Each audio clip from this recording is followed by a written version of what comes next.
This is the story of Balaam ibn Ba'ura. When I think about him, my heart sinks with sorrow. Can you imagine? He was a person chosen by God. He spent his days and nights in deep worship. And people held him up as the very definition of piety. His rank was so high that even while living on earth, he was close to the heavens. Allah had entrusted him with a secret that few have ever known, the Ism, the greatest name of God. Think about that.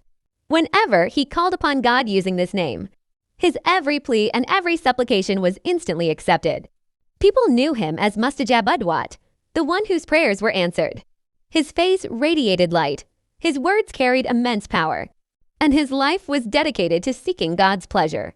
This was the pinnacle from which he could clearly see the path to paradise. Alas!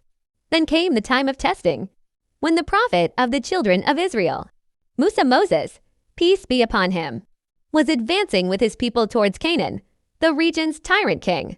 Balak became terrified. He realized his army couldn't defeat Musa's followers through force of arms. The tyrant decided he would use the power of prayer and curses instead. He learned about Balaam's exalted status and the Ism.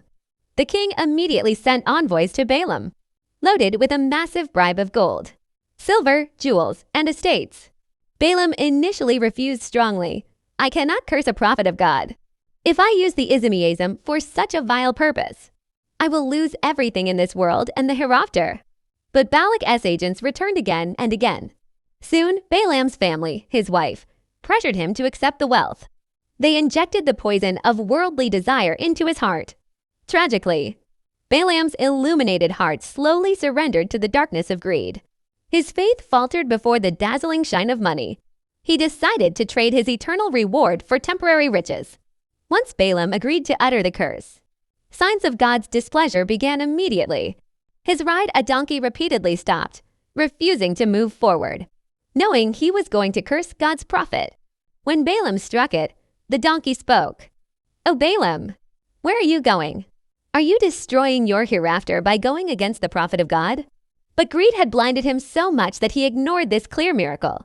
He struck his ride and forced it up the hill. Finally, Balaam, King Balak, and his courtiers reached the hilltop. Everyone watched expectantly, believing he was about to use the Ism to destroy their enemies. Below him stretched the army of Musa, peace be upon him, calm, steadfast, trusting in Allah. Above him, the king's soldiers and the treasures of gold and jewels glimmered in the sun.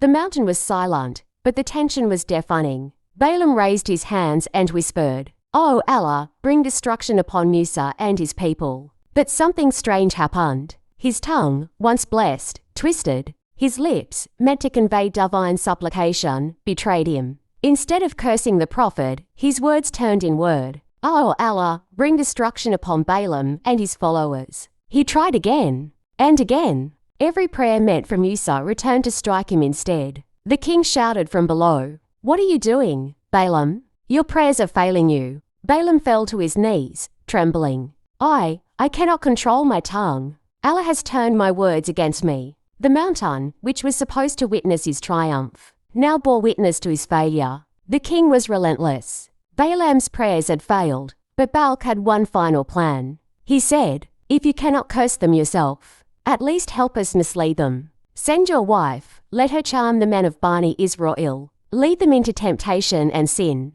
Balaam's heart quivered, but greed, fear, and worldly desire overwhelmed him. He whispered to his wife, "Go, do as the king commands. Lead them astray, for my honor, for my wealth." She obeyed. Temptation and sin slowly spread among the people. The once pure hearts of Bani Israel wavered, distracted by desire. Balaam watched helplessly. The man who had once held Allah's greatest name had become an instrument of corruption. The consequences were immediate and devastating.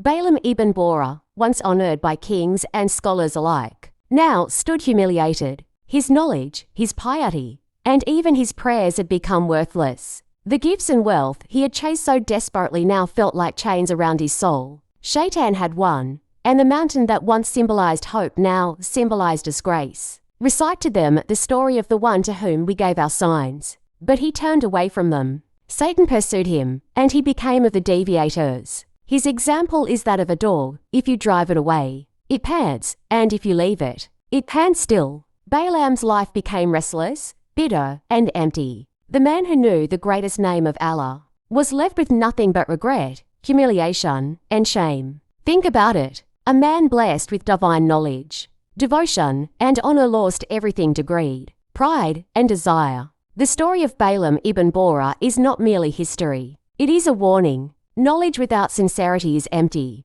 Worship without humility is fragile. Power without faith leads to ruin. No matter how blessed you are, if your heart follows desire and worldly temptation. If you like this video, don't forget to like, share, and subscribe to our channel for more amazing Islamic stories and heart-touching lessons.